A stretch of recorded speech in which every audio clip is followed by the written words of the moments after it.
नमस्कार, स्वागत है आपका चर्चा द ट्रूथ में। मैं हूं नेहा शुक्ला और आज चर्चा होने जा रही है हिमाचल प्रदेश के विधानसभा चुनाव की। 12 नवंबर को मतदान हो गया है और संभावित नतीजे क्या रहेंगे, इसी पर चर्चा करेंगे। हमारे साथ जुड़ रहे हैं सुदर्शन ठाकुर, खुद हिमाचल की वादियों से राजनीतिक विशेषज्ञ हैं। बहुत बहुत स्वागत करती हूँ मैं सुदर्शन ठाकुर जी चर्चा में आपका। नमस्कार मैम, नमस्कार। सबसे पहले तो आपको देखकर ही बहुत शानदार दृश्य नजर आ रहा है और मतदान वहां पर काफी जोश दिखा है इस बार।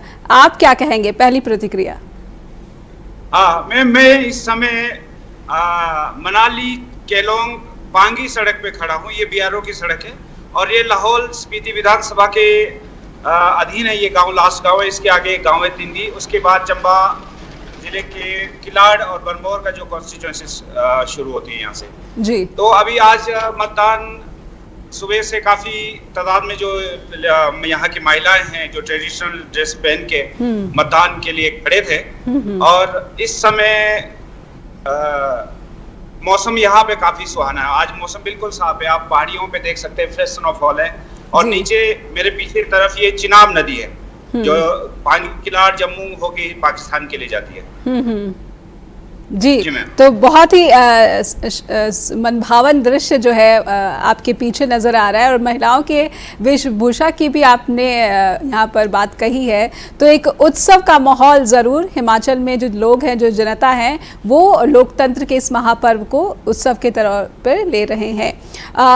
मतदान काफी उत्साह जनक दिखा है, तो क्या अंदाजा लगा रहे हैं आप एक राजनीति के जानकार होने के नाते कि इस बार ज्यादा मतदान यानी एंटी इनकम्बेंसी रही या फिर रिवाज बदलने के लिए लोग बाहर आए?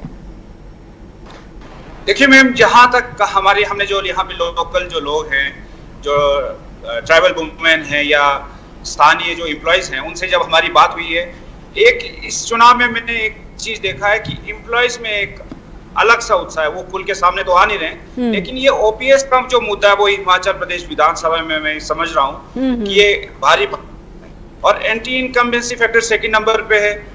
और जो नेशनल लेवल के जो डिबेट्स हैं, बेरोजगारी है या आपके दूसरे जो महंगाई है जी, या एक्सटर्नल विदेशी जो डिबेट्स हैं वो गायब है। लोकल स्तर पे अगर आप देखें, बेरोजगारी का भी कोई मुद्दा नहीं है। स्थानीय लड़कों को इस पे कोई डिबेट नहीं कर रहे हैं, ना पॉलिटिकल जो लीडर्स हैं वो इस पे कोई बात कर रहे हैं।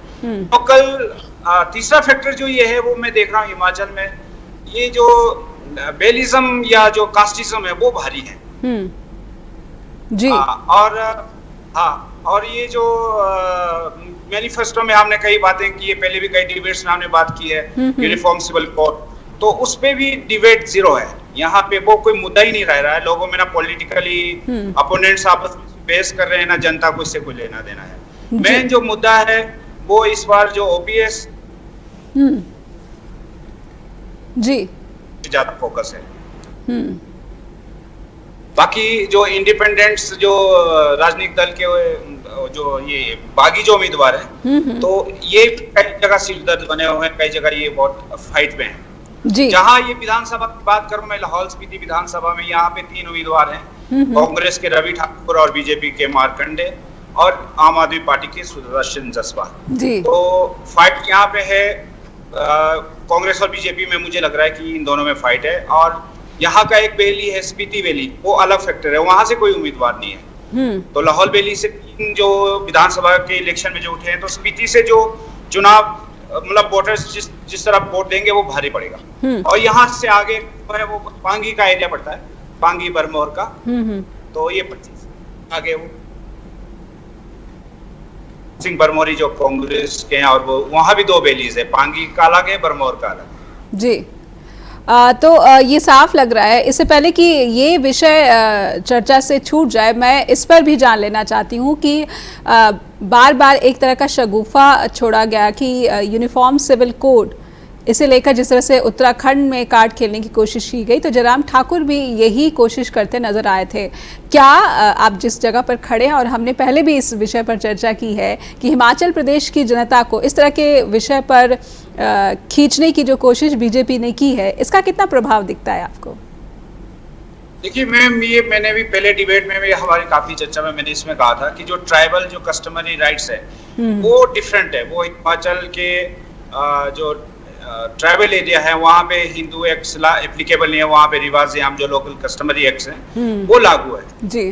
बीजेपी का तो यूनिफॉर्म सिविल कोड इनके मैनिफेस्टो में है, लेकिन मैं एक देख रहा हूँ काउंटर करने के लिए कांग्रेस ने इस पे कोई बहस नहीं छेड़ी है, क्योंकि जो कस्टमरी लोगों की भावना इससे जुड़ी हुई है। और जो अगर कहते हैं कि हम हिमाचल में यूनिफॉर्म सिविल कोड लागू करेंगे तो वो तो इनका ट्राइबल एरिया में तो होने वाला नहीं है, क्योंकि इनके लिए अलग से जो कस्टमरी राइट्स और रिवाजें आम लागू है वो उस पे आते नहीं है। लेकिन कांग्रेस वाले इस पे चुप है, काउंटर किया इन्होंने मैनिफेस्टो में यूनिफॉर्म सिविल कोड का। तो ये चुप्पी का क्या मतलब निकाला जाए कि एक जो हिंदू वोटर्स है और जो तुष्टीकरण की बात, पोलराइजेशन की बात होती है, कांग्रेस नहीं चाहती कि इस पर खुलकर कोई बात की जाए? मैंने यहाँ जो विधानसभा के अंदर मैंने देखा है कि बेरोजगारी पे नहीं है कोई बात रहा है कि बेरोजगारी पे है। दूसरे जो सड़क अभी यहाँ पे अभी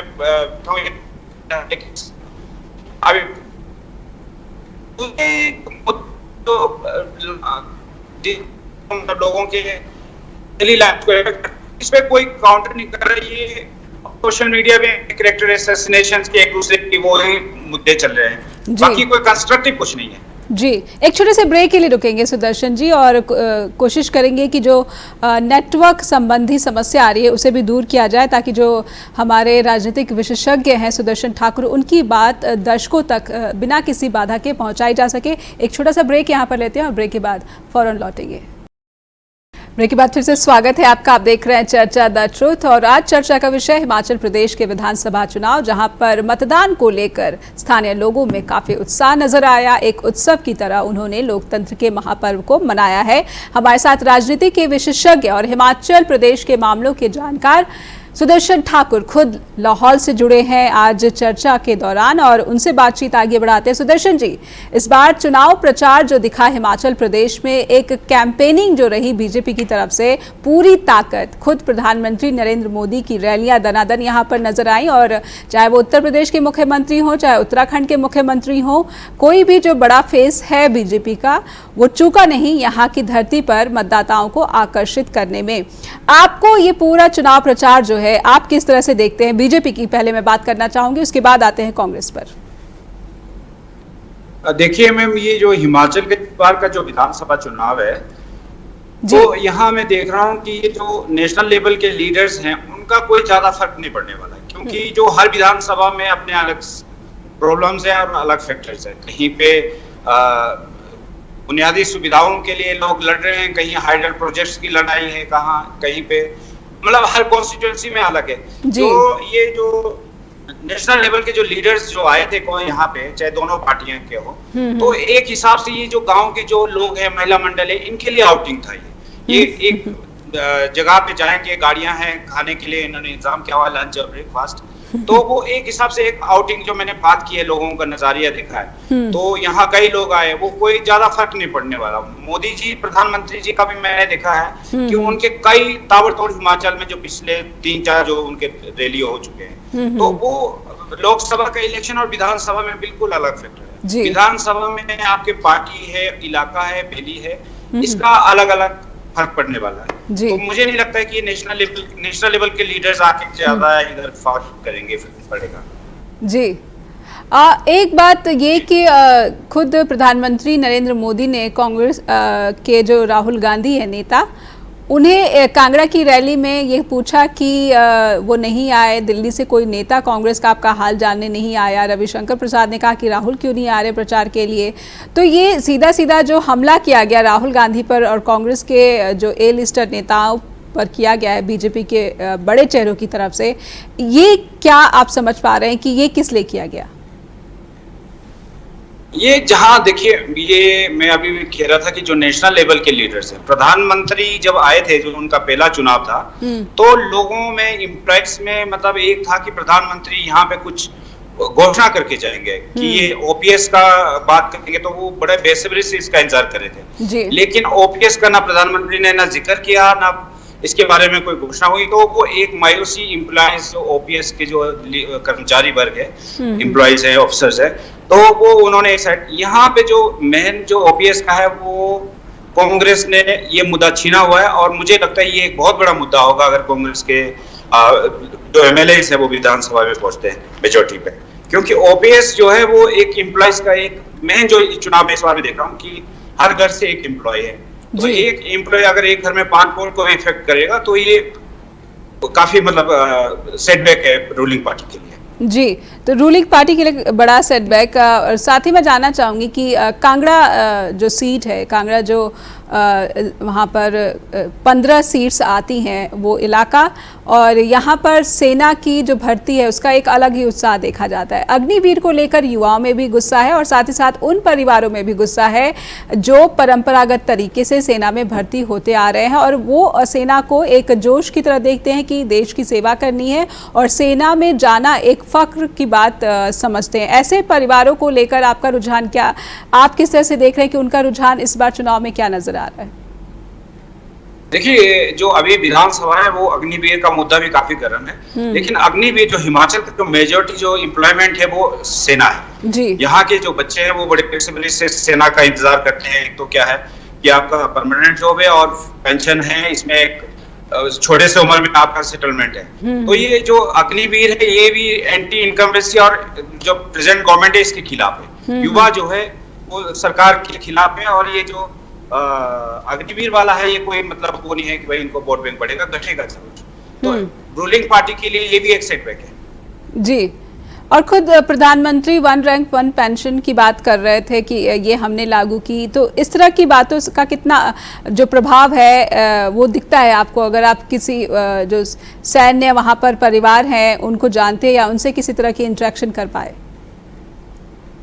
देखिए मैम, ये जो मैं अभी भी कह रहा था कि प्रधानमंत्री जी से लोगों को एक्सपेक्टेशन बहुत था कि वो एक जैसे उन्ना का हो या रेलवे प्रोजेक्ट हो या इन्होंने जो एम्स बनाया है, उसके साथ साथ जो मेन मुद्दे जो लोकल लेवल के थे वो था कि ओपीएस, तो वो आया नहीं है, उससे लोगों में एम्प्लॉयज में बहुत हताशा है। तो प्रधानमंत्री जो है वो स्टार प्रचारक तो थे, लेकिन उनसे कुछ ज्यादा रूलिंग पार्टी को फर्क नहीं पड़ने जी, क्योंकि जो वोट बैंक पहले का था वो अभी भी उनका वही कैडर वोट रहेगा। जो एम्प्लॉयज का वोट है वो प्रधानमंत्री के आने से उसमें कोई फर्क नहीं पड़ेगा। वो अपोजिशन वालों कांग्रेस पार्टी के लिए मुझे जहां तक लगता है कि वो कांग्रेस वाले जो दूसरे जो अपोजिशन वाले उसको खींच गए। हाँ, एक जो राकेश सिंघा और शिमला वाला सीट है वो इंडिपेंडेंट वो फाइट पे है। शिमला मेन सीट और जो राकेश सिंघा वाला जो ठियोग वाला सीट जी। तो आपको लग रहा है कि वहां पे जो कांग्रेस के बागी है उनके जीत की संभावना ज्यादा है?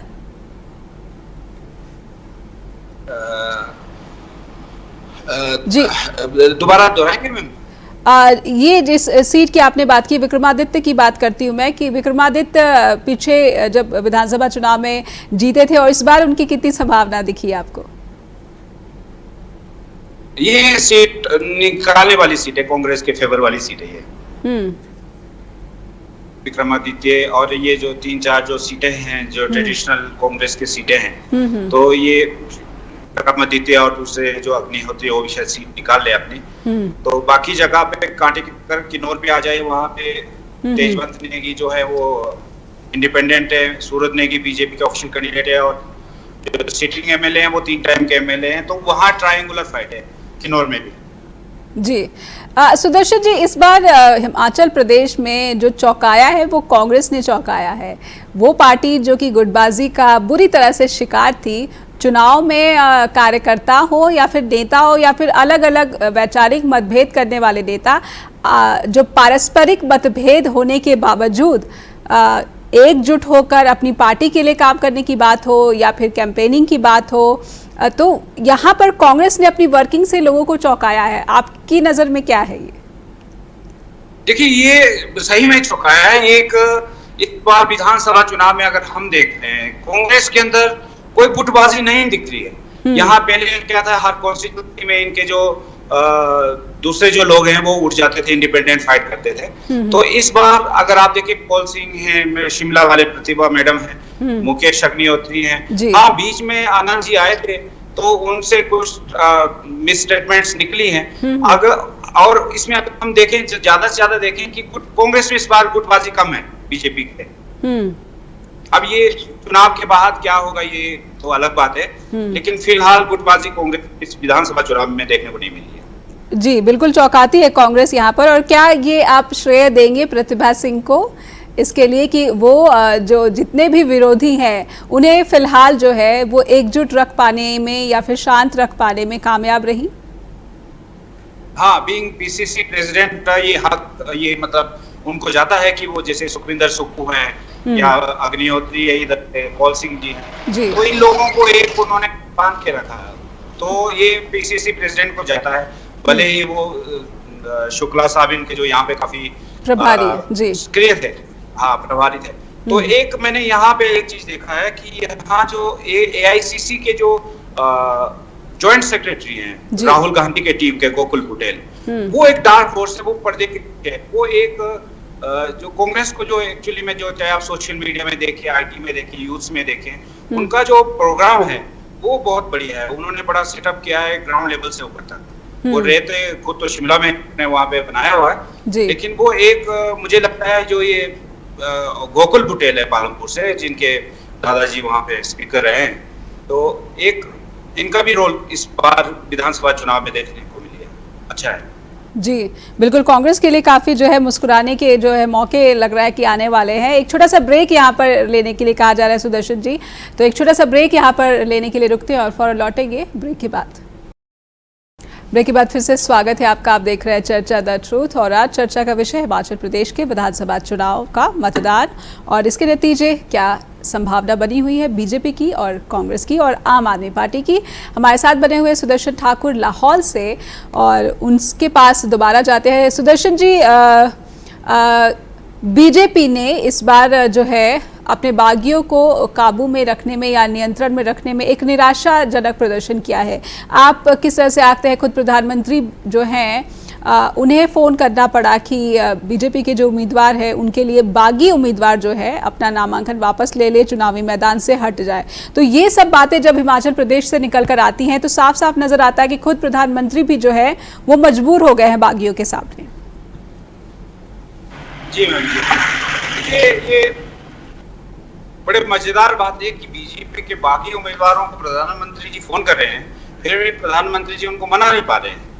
अब बागी उम्मीदवार में अगर आप किन्नौर में देखिए, वहाँ पे जो पूर्व विधायक तेजवंत नेगी हैं वो भी उन्होंने मना कर दिया बैठने से। वहाँ पे जो ट्रायंगुलर फाइट है वहाँ पे वो सूरत नेगी जो बीजेपी का ऑफिशियल कैंडिडेट है उनके लिए वो खतरा बने हुए हैं। तो दूसरे सीट में अगर ये बंजार कुल्लू के बंजार में भी देख लीजिए, अगर कुल्लू के मेन कुल्लू सदर सीट से अगर देख लीजिए, वहां पे भी जो बीजेपी के ऑफिशियल कैंडिडेट के खिलाफ जो है राम सिंह जी, उनका भी प्रधानमंत्री जी 25-30 सालों का याराना मतलब वो जान पहचान है, वो उनके साथ घूमते रहे, लेकिन वो भी नहीं, वो भी इलेक्शन में उठे हुए हैं। और धूमल जी का भी जो एक इशारा है जो जन पब्लिक के अंदर की, धूमल जी भी नाराज हैं, वो भी ज्यादा बाहर नहीं निकल रहे। तो एक हिसाब से ये जो ऑफिशियल कैंडिडेट्स के खिलाफ जो लोग उठे हैं तो ये एक मतलब एक के लिए भी अच्छी खबर नहीं है। जी सुदर्शन जी, लगभग 21 सीट पर बीजेपी के बागी है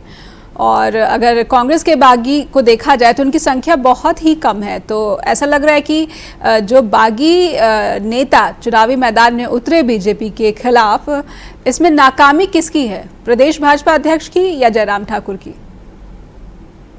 देखिए, इसमें एक मजेदार जैसे ऑफिशियल सोशल मीडिया में जो हम देख रहे हैं कि वहाँ पे वीडियो जो सर्कुलेट कर रहे हैं उसमें वो कृपा परमार जी कह रहे हैं जी 15 साल से नड्डा जी ने मुझे ये करके रखा, वो करके रखा था, वो प्रधानमंत्री शिकायत कर। और इधर कई लोग यहाँ भी गुटबाजी भी काफी है, धूमल के लॉयल जो लोग हैं वो जयराम से नाराज है, जयराम के जो लॉयल है वो दूसरे गुटबाजी से नाराज है। तो मुझे लगता है कांग्रेस से ज्यादा गुटबाजी इस समय जो है बीजेपी के अंदर है, क्योंकि इनके जो जीतने वाले सीट में बागी उम्मीदवार ज्यादा खड़े। प्रोफेसर धूमल की नाराजगी, जी प्रोफेसर धूमल की नाराजगी की वजह समझ नहीं आती है, क्योंकि पिछली बार तो वो चुनाव हार गए थे।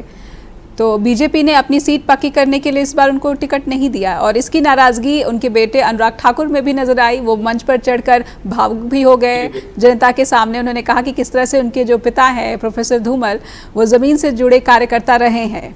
तो ये धूमल परिवार की जो स्थिति है, इसको अब आप कैसे देख रहे हैं? देखिए, जो सुनने में आ रहा था कि धूमल साहब को भी कोई दूसरे कॉन्स्टिट्यूशनल पोस्ट के लिए बोल रहे हैं, ये रूमर भी हो सकता है, तो उन्होंने मना कर दिया। फिर हेलीकॉप्टर भी भेजा, फिर भी वो है। तो एक नाराजगी जो पब्लिक है, पब्लिक के अंदर ये है कि धूमल साहब नाराज है, क्योंकि उनको पिछले बार सीट हारने के बावजूद उनको चीफ मिनिस्टर बनाया नहीं। इसके विपरीत उत्तराखंड में अगर आप देखें, वहाँ के सीएम हार भी गए थे, फिर भी उनको जो है चीफ मिनिस्टर का पद दिया गया। हालांकि अनुराग ठाकुर अच्छे पोस्ट में है बीजेपी के अंदर, तो ये एज फैक्टर करके बहाना बना के धूमल साहब को बाहर करना, ये इंटरनल फाइट, मतलब लोग पब्लिक को दिखता है कि इधर गुटबाजी है, प्रदेश के अंदर भी गुटबाजी है, लेकिन ये जो फाइट है ये चुनाव के बाद एकदम से दिखेगा। क्योंकि यहाँ पे 3 टाइप के जो बीजेपी के अंदर है, धूमल साहब हो गए, जयराम हो गए, नड्डा साहब आ गए। जी जी, 3 लोगों का इस टाइम यहाँ पे चल 3 फ्रैक्शंस हो गए। जी, नड्डा जी का गृह क्षेत्र है सुदर्शन जी, और इस चुनाव के नतीजे से नड्डा जी की भी जो है दाव पे लगी हुई है साख, कि क्या वो अपनी साख बचा पाएंगे? ये मैम ऑडिबल नहीं है, दोबारा बताओ। जेपी नड्डा भाजपा के अध्यक्ष, राष्ट्रीय अध्यक्ष, और हिमाचल प्रदेश जो है उनका गृह राज्य है। अगर यहाँ पर हार का सामना करना पड़ता है तो उनकी साख पर एक बड़ा धब्बा लग सकता है।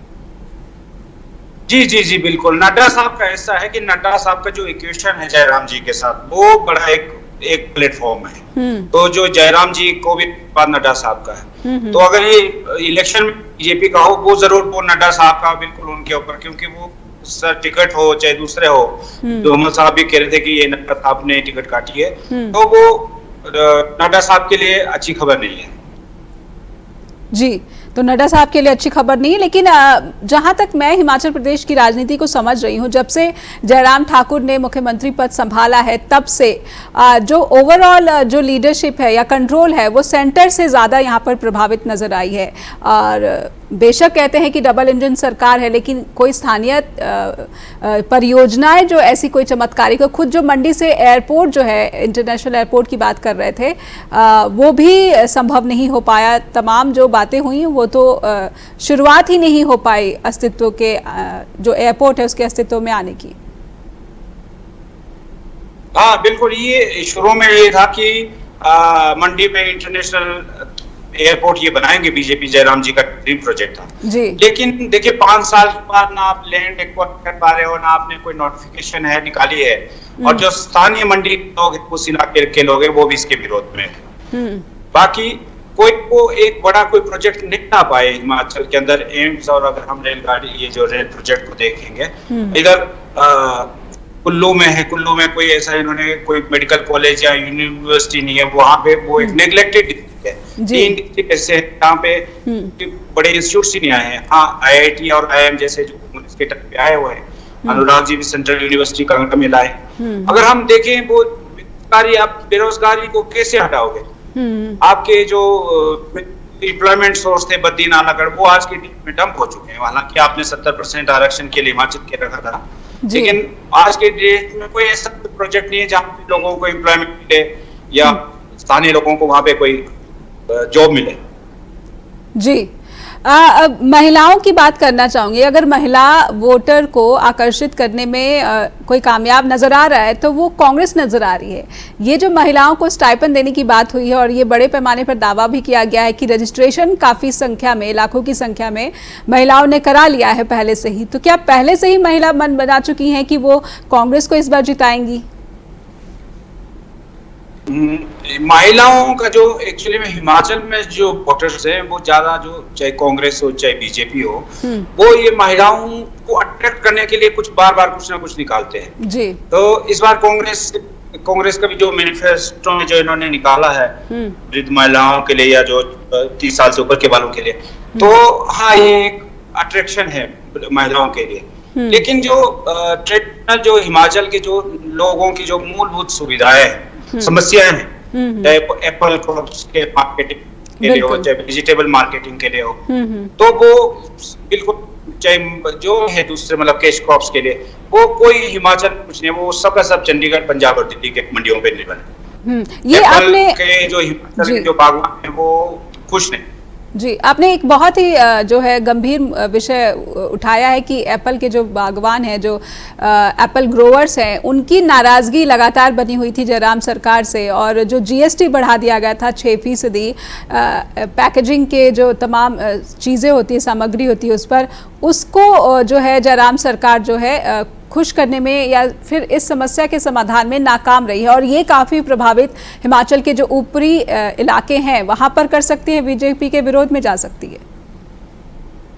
देखिए मैम, एप्पल का क्या है, एप्पल क्रॉप जो है अपने हिमाचल का एक सोर्स है, सोर्स ऑफ इनकम है। तो यहाँ पे जो बागवान, जो ये कॉन्ट्रैक्टर्स या जो दूसरे जो बाहर नीचे के लोग आते हैं, वो बड़े सस्ते दाम में खरीद के कोल्ड स्टोरेज कर देते हैं। 50 रुपए के रॉयल एप्पल यहाँ पे किलो के भाव से खरीद के वो स्टोरेज करके वो बाद में निकालते हैं, और वो 50 रुपए यहाँ से बाद में वो 150-125 रुपए का एक सेब बिकता है। और बागवानों को भी ये कोई मार्केटिंग नहीं है, वो अपने मंडियों में कैसे दिल्ली चंडीगढ़ तक अपने सेब को पहुंचाए। तो उतना मतलब जो सेब के जो बागवान है, किसान है, उन्होंने में भी रैलियां निकाली है कई बार जी, लेकिन एक ठोस मतलब जो सरकार की तरफ से कोई मदद होनी चाहिए थी, वो नहीं हुई। एक छोटा सा ब्रेक लेंगे और ये सेब के जो बागवान है उनकी जो समस्या है थोड़ा सा और विस्तार से जानने की कोशिश करेंगे। एक छोटा सा ब्रेक यहाँ पर लेते हैं, ब्रेक के बाद फौरन लौटेंगे चर्चा द ट्रूथ में। ब्रेक के बाद फिर से स्वागत है आपका, आप देख रहे हैं चर्चा द ट्रूथ, और आज चर्चा का विषय हिमाचल प्रदेश के विधानसभा चुनाव, और इसमें क्या बीजेपी को हार का सामना करना पड़ सकता है, ये आशंका जता रहे हैं। हमारे साथ मौजूद है राजनीति मामलों के विशेषज्ञ और हिमाचल प्रदेश को लेकर खासतौर पर इनकी ज़्यादा जानकारी, व्यापक जानकारी है। सुदर्शन जी, फिर से स्वागत करती हूँ आपका चर्चा द ट्रूथ में, और हम बात करते हैं सेब के बागवानों की। सेब के बागवान की एक बड़ी समस्या अदानी ग्रुप का वहाँ पर मौजूद होना भी है। अदानी ग्रुप जब से वहाँ पर आया है तो सेब के जो भाव है उनकी फ्लक्चुएशन भी जो है वो कंट्रोल में नहीं रह पाती, और औने पौने दाम में जो सेब है वो बिकता है। इस चीज़ को, इस समस्या को किस तरह से आप देख रहे हैं? अदानी ग्रुप की प्रेजेंस जो है वहाँ पर मंडी में, इसे किस तरह से आंक रहे हैं आप? देखिए मैम, ये जो सेब के जो बड़े जो व्यापारी है, अडानी हो, अभी साउथ इंडिया के मैक्सिमम जो आते हैं वो सीधे बागवानों से सेब उठा लेते हैं और वो मुंह मांगे दाम पे बिक जाता है और वो अपने स्टोरेज कर लेते हैं। जो बागवानों की जो मेन प्रॉब्लम है कि वो हमारा सेब यहाँ से 40 या 50 रुपए किलो खरीदते हैं और बाद में 150 या 200 रुपए के भाव से बिकता है। तो ये जो बिचौलिए हैं, ये जो पैसा जो है बना लेते हैं, किसानों को जो है खाद और पानी का भी जो लागत है वो स्ट्रगल या सर्वाइव करने, तो वो उनकी मांग है कि मार्केटिंग जो आप यहाँ पे लोकल लेवल पे हो, सरकार के द्वारा हो, कंट्रोल पे हो, तो उनको इससे जो उनके जो फसल का जो सही दाम मिल पाएगा। लेकिन ये जो सरकार का जो ये नीति है, ये चाहे पिछले दूसरे गवर्नमेंट के हो चाहे इस गवर्नमेंट की, कोई ज्यादा चेंज नहीं है। तो बागवानों का ये मेन जो है ये प्रॉब्लम, पिछले 7-8 सालों से वो स्ट्रगल भी करते हैं, स्ट्राइक्स भी करते हैं, लेकिन वो दूसरे प्रदेशों के किसानों की तरह उतने वो इन्फ्लुएंशियल नहीं है कि वो गवर्नमेंट को मतलब दबाव बना सके सरकार के ऊपर। जी, तो कांग्रेस, जिस तरह से आपने कहा कि कांग्रेस सरकार भी उदासीन रही सेब के जो बागवान हैं उनकी मांगों को लेकर, तो क्या इस बार जो नाराजगी है सेब के बागवानों की इतनी ज़्यादा नहीं है कि वो चुनाव का एक प्रमुख मुद्दा कम से कम इसे बना सके? जी मैम, जैसे मैं पहले कह रहा था कि जैसे पंजाब या हरियाणा के जो किसान हैं, वो एक उनके जो संगठन है, उनके जो यूनियंस है, एसोसिएशंस है, वो काफी इन्फ्लुएंशियल है, उनके पास बैकअप भी है जी, पैसा भी है। तो हिमाचल के जो किसान है, ये जो पॉलिटिकल या चुनावों के टाइम पे जब इनके कोई नीति बनाने का टाइम होगा, वो ये किसानी आपस में नहीं मिलती है, किसानी जो पार्टी में डिवाइडेड है। तो एक सरकार को भी मालूम है कि भाई कोई ज्यादा वो इससे फर्क नहीं पड़ेगा, आधे हमारे फेवर में, आधे दूसरे के फेवर में। तो यही कारण है कि हिमाचल के किसानों का आज तक जो है मतलब शोषण ही होता आया है। बागवानों का आज भी आप देखिए, जो मार्केट पंजाब के अंदर है, चंडीगढ़ और दिल्ली के मार्केट में किसान हो चाहे बागवान है, वो उन मार्केट पे निर्भर है। हिमाचल में कोई बड़ा यहाँ पे बागवान मंडी नहीं है। जी, तो जो मूलभूत समस्याएं हैं वो भी बागवानों के पास या फिर किसानों के पास जो है वो अभी भी बनी हुई है, और क्योंकि एकजुटता जो है या फिर एक मंच जो है किसानों की समस्याओं को प्रमुखता से उठाने के लिए, इसकी कमी वहां पर आपको महसूस हो रही है। अब मैं जिक्र करना चाहूंगी आम आदमी पार्टी और अरविंद केजरीवाल की। सुदर्शन जी, शुरुआत में ही बहुत पहले से ही जो सबसे पहले जिसने चुनाव का माहौल बनाने की कोशिश की प्रदेश में वो आम आदमी पार्टी और अरविंद केजरीवाल थे, लेकिन धीरे धीरे ऐसा लगा कि हिमाचल प्रदेश में उनको बहुत पहले ये पता चल गया कि यहाँ पर जीत नहीं मिलने वाली है, जो मुख्य मुकाबला है वो हिमाचल प्रदेश बीजेपी और कांग्रेस में ही रहेगी, और इसीलिए उन्होंने अपना ध्यान है जो शायद गुजरात की तरफ ज्यादा फोकस कर लिया। आप किस तरह से देख रहे हैं आम आदमी पार्टी का भविष्य? सभी 68 सीटों पर चुनाव लड़ रहे हैं। देखिए, जैसे ही पंजाब का जो चुनाव का रिजल्ट आया था तो इसका लोग देख रहे थे कि इसका प्रभाव जो, क्योंकि जो पंजाब में होता है उसके बाद उसका प्रभाव हिमाचल में पड़ता है। पंजाब की जो गवर्नमेंट के जितने भी वो नीतियां हैं वो हिमाचल वाले अडॉप्ट करते हैं। तो पंजाब के चुनाव के समय ये लग रहा था कि इस बार हिमाचल में आम आदमी पार्टी का बहुत अच्छा जो है फ्यूचर है, और ये जो ट्रेडिशनल पार्टीज है कांग्रेस बीजेपी, इनके लिए ये जो है चैलेंज बन के आएंगे जी। लेकिन धीरे धीरे क्या हुआ, इनके अपने लीडर्स हाईजेक हो गए। जो इनके स्टेट लेवल के लीडर्स थे वो दिल्ली में जाके वो दूसरे पार्टियों में ज्वाइन कर गए। जो एक भेड़चाल जो था आम आदमी पार्टी ज्वाइन करने का, वो उसी सीरीज में वो बाद में रिजाइन करते चले गए। तो मेन जो मुद्दा था, फिर एक मुद्दा ये आया पंजाब के एक मंत्री द्वारा, हिमाचल के जो डॉक्टर है राज बहादुर जी, उनको वहां पे उनकी बेसिक वाइस चांसलर थे बाबा फरीदकोट यूनिवर्सिटी के, तो उनके साथ बदतमीजी, क्योंकि वो राज बहादुर जी का हिमाचल में मरीजों और बड़े काफी इन्फ्लुएंशियल है, कोई पॉलिटिक्स नहीं है लेकिन लोग उनको मानते हैं। तो वो एक लोअर बेल्ट में, उन्ना कांगड़ा के बेल्ट में ये भी था कि भाई आम आदमी पार्टी का लोगों में रोष था, जो इंटेलेक्चुअल लोग हैं, पढ़े लिखे लोग हैं, कि भाई वो दिल्ली टाइप के नहीं, ये पंजाब का कल्चर आम आदमी का डिफरेंट है जी। तो कई जैसे पंजाब के अंदर जो मूसेवाला वाला कांड हुआ उसका प्रभाव हिमाचल पड़ा, और अंत में ये देखा कि आम आदमी पार्टी देश में नहीं है। तो आपको लगता है कि ये जो प्रदर्शन रहा भगवंत मान सरकार का पंजाब में, इसने काफी प्रभावित किया हिमाचल प्रदेश के चुनाव में आम आदमी पार्टी के प्रदर्शन पर? बिल्कुल जी, बिल्कुल। अब आप यहाँ देखिए ना, इनके स्टेट नेशनल लेवल दिल्ली का कोई लीडर है ना, लोकल लीडर्स में भी जो आम आदमी पार्टी के कैंडिडेट्स थे, तो उनके पास भी कोई सोर्स नहीं है, फंड्स नहीं है, कोई फाइनेंस दिया नहीं है। तो ये कैंडिडेट्स अपने ऊपर निर्भर हैं, और इनके जो कैंडिडेट है ये कोई ठेकेदार या वो पढ़े लिखे लोग थे, एम्प्लॉयज थे, तो इनके पास तो कोई सोर्स नहीं था। तो अगर कॉन्ट्रैक्टर या दूसरे इंडस्ट्रियलिस्ट होते हिमाचल के तो वो फंड जनरेट करते। तो मेरे एक दो कैंडिडेट से बात भी, वो कहते हैं कि हमारे पास फंड की बड़ी कमी है, गाड़ियों की कमी है, हम पहुंच नहीं पा रहे हैं जहाँ पे गाँव में। तो एक हिसाब से ये आप ये देख लीजिए कि आम आदमी पार्टी ने हिमाचल विधानसभा में हाथ पहले ही खड़े कर दिए, और इन्होंने कोई लोकल कैंडिडेट्स की मदद नहीं की जी। ये भी समझना चाहूँगी कि अरविंद केजरीवाल जितनी बार भी आए यहाँ पर, तो उन्होंने एक बात कही थी कि स्कूल जो है उसकी संख्या बढ़ाई जाएगी, टीचर्स, स्कूल्स में जो टीचर्स हैं उनकी संख्या बढ़ाई जाएगी, मुफ्त बिजली की बात, जैसे कि वो जहाँ भी राज्य में, जिस राज्य में चुनाव होता है और जाते हैं जनता के बीच तो कहते हैं कि बिजली मुफ्त देंगे।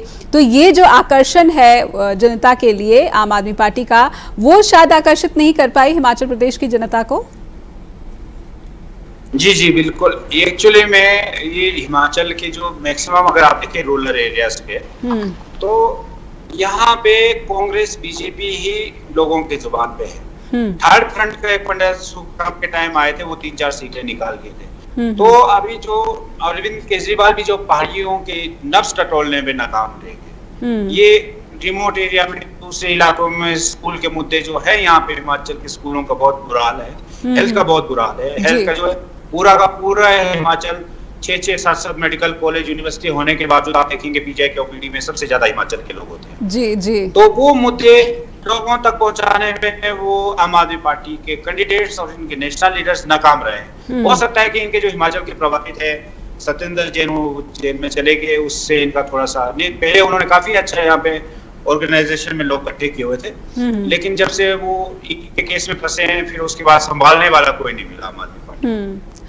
लेकिन मैं ये ज़रूर समझना चाहूँगी कि जिन मुद्दों को बहुत ही शुरुआत में आम आदमी पार्टी ने उठाने की कोशिश की थी, चाहे वो स्कूल हो, चाहे वो स्वास्थ्य हो, चाहे वो बिजली हो, ये तीनों प्रमुख मुद्दों को, और रोजगार की भी मैं बात करना चाहूँगी, ये सभी मुद्दों को, चाहे वो बीजेपी हो चाहे वो कांग्रेस है, दोनों का जो घोषणा पत्र है, चुनावी घोषणा पत्र, इसमें प्रभाव नजर आता है आम आदमी पार्टी के इन मुद्दों का।